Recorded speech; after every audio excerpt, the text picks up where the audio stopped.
오늘은 욥기 23장 1절에서 17절 너무나 옳은 사탄의 논리입니다. 고난의 이유를 도저히 알 수 없는 욥은 오늘도 하나님을 혹독히 원망합니다. 하지만 아무리 탄식을 해도 재앙은 점점 더 중해지기만 합니다. 그는 하나님을 발견하길 원합니다. 그는 그 보좌 앞에 나아가 하나님께 따지고 변론하여 도대체 이유가 뭔지를 듣고 깨닫기를 원합니다. 하지만 너무나 큰 권능을 가지신 하나님께서 자기와 다투실 리는 없고 자기 말을 들어주실 거라고 확신합니다. 그러면서 자신은 정직한 사람이니 하나님께 자기의 변명을 늘어놓을 자격이 있다고 확신합니다. 그런데 그 하나님을 어디에서도 찾을 수가 없습니다.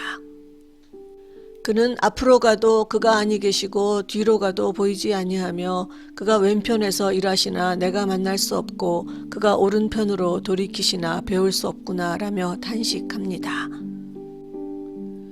그리고 그는 이 말 후에 우리가 너무나 잘 아는 유명한 말을 합니다.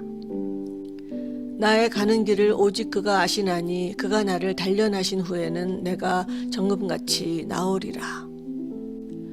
그는 이제 하나님과 변론하고자 하는 모든 생각을 접고 하나님께 대한 원망을 접었습니다.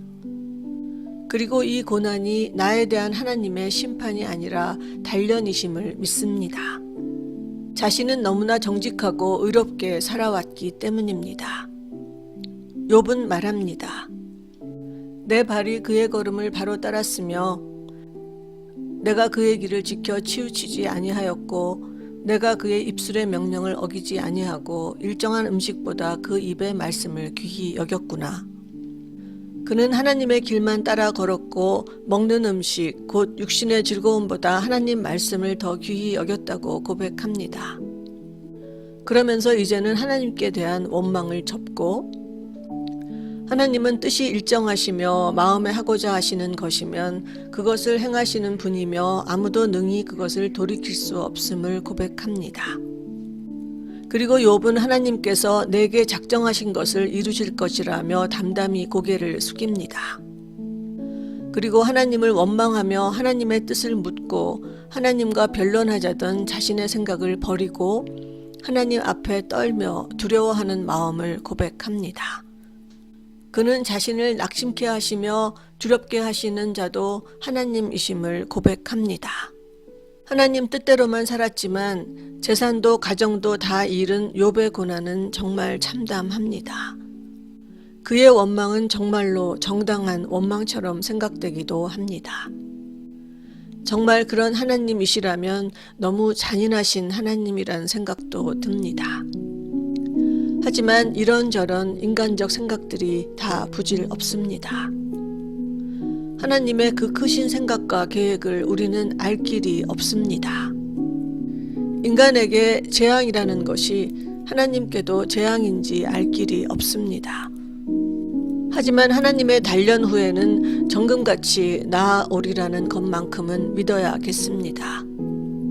사탄의 단련 후에는 오직 영적 사망뿐입니다. 사탄의 길은 인간적 수준에서 보면 너무나 합리적이고 논리적이고 그럴듯합니다. 사탄은 너무나 세세히 내가 이 길을 꼭 가야만 하는 이유를 설명해 줍니다. 사탄의 청사진은 너무나 자세하고 분명합니다. 그 생각만 따라가면 부자 되고 세상 명예도 보장될 것 같습니다. 주일에 예배하지 말고 돈 벌어야 하는 이유가 너무나 분명합니다. 수단 방법을 가리지 말고 앞뒤 보지 말고 무조건 성공해야 한다는 논리가 하나도 틀린 것이 없습니다. 저런 사람 용서하면 너만 바보 된다는 속삭임도 늘 솔깃합니다. 하지만 그 분명한 길, 모두가 가는 그 넓은 길로 가면 그 끝은 분명한 영적 사망입니다. 영혼의 촛불이 꺼지면 우울하고 삶의 의미가 없고 허무하고 죽고 싶습니다. 하지만 이해 안 되는 하나님의 길, 그 보이지도 않는 좁은 길을 따라가다 보면 우린 정금같이 빛나는 자신의 삶을 보게 될 것입니다. 고난을 만나 욥처럼 원망하고 단식할 수도 있겠지만 오직 밀림 숲속에서 잘 보이지도 않는 그 좁은 길만 엉킨 가지들을 쳐내며 묵묵히 따라가야겠습니다. 혼자서는 갈 수 없는 그 길을 우리 서로 손을 잡고 함께 가야겠습니다.